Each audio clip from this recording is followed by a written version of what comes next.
Hey guys, back real quick. I wanted to do my first informational video. Had some time today to kill. Wanted to show you guys, especially pitchers, young pitchers, and introduce you to pronation and supination. In my opinion, it's one of the most important concepts to understand when you're a pitcher. It's actually even more important than understanding grips. Because if you don't do the right thing with your wrist positioning, which is pronation or supination, the grip in your hand really doesn't matter. So to make it quick, if you turn your hand with your thumb down towards the floor, that's pronation. If your thumb comes up towards the ceiling, it's considered supination. The way I remember it is if your thumb is up, it's sup, which is supination, and pronation is down. When you sit here and you do this, when you do these two, pronation and supination, the supination actually feels natural. It's like going to shake someone's hand.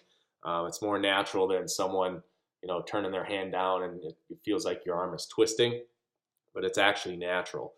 Anytime you throw a baseball, you throw a football, a softball, anything, the natural phase of the arm after you release the ball, or the pull down phase, your arm turns into the pronation mode.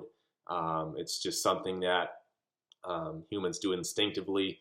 It takes pressure and stress off the arm, off the elbow, and things like that. So, certain pitches that coincide with pronation, which is the more natural way to throw, are two-seam fastballs. Obviously, changeups, which was my best pitch by far. I really turned a lot when I threw it and pronated. A lot of coaches sometimes I've heard talk about throwing through the inside part of the ball, which makes a lot of sense. Some people talk about a clock. When you throw that clock, you want to turn the clock to 11-5 or 10-4 to get some more movement on the ball. Maybe you want to take some more speed off the ball with that, things of that nature. Then obviously you have the supination, which is, the thumb is up towards the ceiling. That's more of your breaking ball pitches, your curveballs, your sliders, cut fastballs is a slight turn of the wrist towards the supination side of it.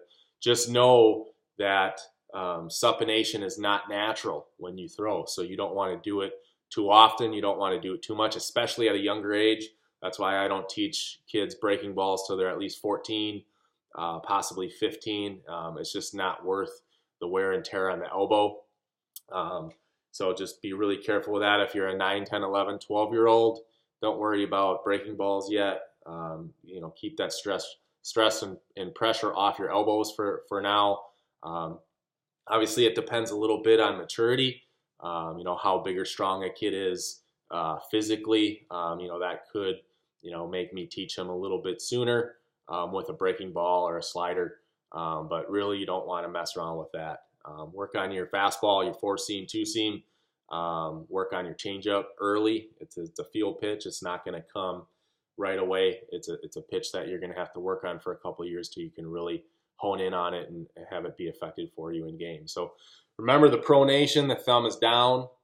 That is natural. The thumb coming up when you throw is supination.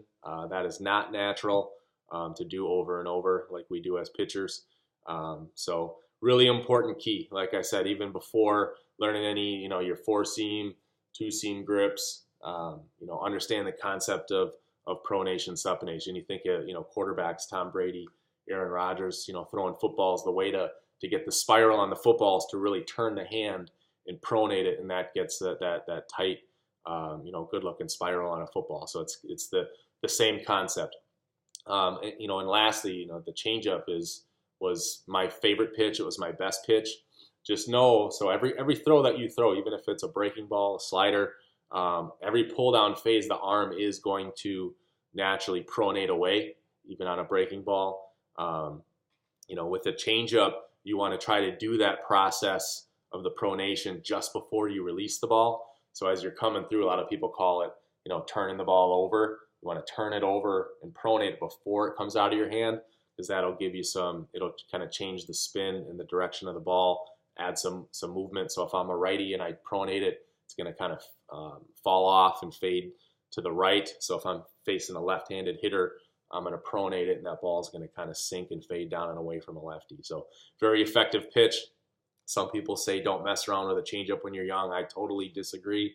Work on the location of your four-seam fastball, two-seam fastball, mix in a changeup with the same arm speed as your fastball, and you can get anybody out in the country. And I think that is relative to any level, including the major leagues. You see some guys that start to mix in a changeup later in their careers, and it kind of transcends them to the next level. Guys thinking like, I played with a guy in the Northwoods League All-Star Games. His name's Max Scherzer. You guys probably know that name. Two-time Cy Young Award winner.